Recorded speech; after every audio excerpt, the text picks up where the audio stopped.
ఏది అయినా ట్రై చెయ్యి ఆచి చికెన్ మసాలా. నైరుతి బంగాళాఖాతంపై విస్తరించి ఉన్న ఉపరితల ఆవర్తనం ప్రభావంతో వచ్చే 48 గంటల్లో అల్పపీడనం ఏర్పడే అవకాశం ఉందని ఆంధ్రప్రదేశ్ రాష్ట్ర విపత్తుల నిర్వహణ సంస్థ తెలిపింది. హిందూ మహాసముద్రంతో పాటు నైరుతి బంగాళాఖాతంపై ఉపరితల ఆవర్తనం విస్తరించి ఉందని తెలిపింది. దీని ప్రభావంతో నేడు రేపు రాయలసీమలో అక్కడక్కడా పిడుగులతో కూడిన మోస్తరు వర్షాలు కురుస్తాయని వాతావరణ శాఖ అధికారులు తెలిపారు. ఇతర జిల్లాల్లో కొన్ని చోట్ల పిడుగులతో కూడిన తేలికపాటి వర్షాలు కురిసే అవకాశం ఉందన్నారు.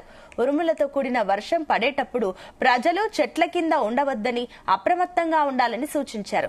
38 గంటల తర్వాత ఆవర్తనం పశ్చిమ వాయువ్య దిశగా కదిలే అవకాశం ఉందని పేర్కొన్నారు.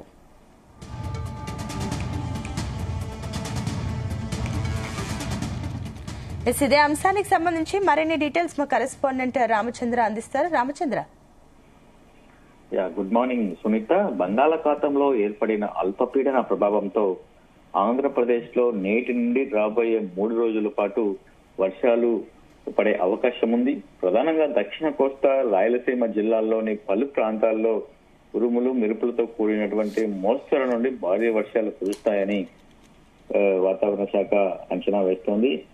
వాతావరణం ఒక్కసారిగా చల్లబడుతుందని వాతావరణ శాఖ ఐఎండీ అయితే పేర్కొంటోంది.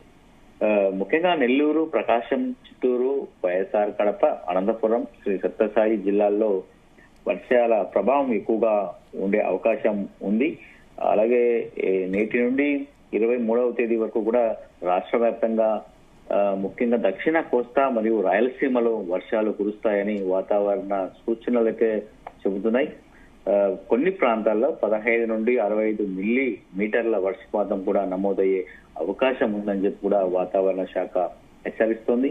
వర్షాల కారణంగా ఎండల తీవ్రత తగ్గి వాతావరణం చల్లబడుతుందని చెప్పి కూడా అంచనా వేస్తున్నారు. రైతులు అలాగే ప్రజలు కూడా జాగ్రత్తలు తీసుకోవాలని సూచిస్తున్నటువంటి పరిస్థితి అయితే కనిపిస్తోంది. ముఖ్యంగా ఈ అల్పపీడనం ఒకసారిగా ఈ రాష్ట్రంపై ఉండడం ప్రభావం ఎక్కువగా చూపే అవకాశం ఉంది.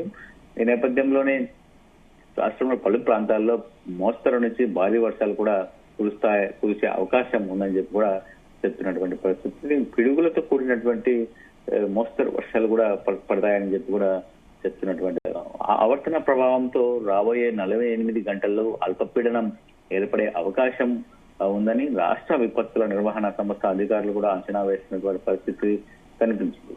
తర్వాత అల్పపీడనం పశ్చిమ వాయువ్య దిశగా కదిలే అవకాశాలు ఉన్నాయి. ఈ నేపథ్యంలో ఇక రాష్ట్రంలోని మిగతా జిల్లాల్లో కొన్ని చోట్ల పిడుగులతో కూడిన తేలికపాటి వర్షాలు కురిసే అవకాశం ఉంది. అలాగే కొన్ని చోట్ల ఉరుములు మెరుపులు ఊదురుగాలతో కూడిన వర్షం కూడా కురిసే అవకాశాలు ఉన్నాయని చెప్పి వాతావరణ శాఖ అధికారులు చెప్తున్నటువంటి పరిస్థితి. వర్షాల పట్ల ప్రజలు అప్రమత్తంగా ఉండాలని సూచిస్తున్నారు. వర్షం పడేటప్పుడు ప్రజలు ఎవరు కూడా చెట్ల కింద ఉండరాదని, అలాగే సముద్ర తీర ప్రాంతాల్లోని మత్స్యకారులు ఎవరు సముద్రంలోకి చేపల వేటకు వెళ్ళకూడదని చెప్పి కూడా ఈ సందర్భంగా సూచిస్తున్నటువంటి పరిస్థితిని. సో ఉష్ణోగ్రతలు పెరుగుతున్న సమయంలో ఇటువంటి వర్షాలు ఏంటి, అసలు వాతావరణంలో ఏం జరుగుతోంది అన్నది కూడా అందరూ కూడా ఆసక్తిగా గమనిస్తున్నటువంటి పరిస్థితి కనిపిస్తోంది. ఆంధ్రప్రదేశ్ లో నేటి వాతావరణ మాత్రం రాష్ట్ర వ్యాప్తంగా వాతావరణంలో గణనీయమైన మార్పులు కనిపిస్తాయి. ముఖ్యంగా గరిష్ట ఉష్ణోగ్రతలు పెరుగుతుండగా అక్కడక్కడ వర్ష సూచనలు మాత్రం కాస్త వాతావరణంపై అనుమానాలు వ్యక్తమవుతున్నటువంటి పరిస్థితి ఉంది. విశాఖపట్నం, కాకినాడ, మచిలీపట్నం వంటి తీర ప్రాంతాల్లో ఎండ తీవ్రత ఎక్కువగా ఉంటుంది. సముద్రపు గాలుల ప్రభావం వల్ల మధ్యాహ్నం వేళల్లో ఉక్కపోత వేధించే అవకాశం ఉంది. ప్రస్తుతం సమాచారం ప్రకారం ఆంధ్రప్రదేశ్ లో ఉష్ణోగ్రతలు 34 డిగ్రీల సెల్సియస్ వరకు నమోదవుతుండగా కనిష్ట ఉష్ణోగ్రత 22 డిగ్రీల సెల్సియస్ గా ఉంది.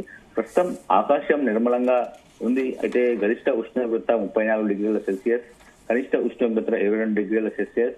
అలాగే తేమ శాతం మాత్రం 47%. గాలి వేగం గంటకు 10 మైళ్ళ వేగంతో తూర్పు దిశ నుండి వీస్తోంది. అది నేడు పగటిపూట వాతావరణం ఎండగా ఉంటుంది. ఉష్ణోగ్రత 34 డిగ్రీల సెల్సియస్ కు చేరుకోవడంతో ఎండ తీవ్రత అధికంగా ఉండే అవకాశం ఉంది. యూవీ ఇండెక్స్ 8గా నమోదైనందున పగటి వేళ బయటకు వెళ్లే వారు తగిన జాగ్రత్తలు తీసుకోవాలని కూడా సూచిస్తున్నారు.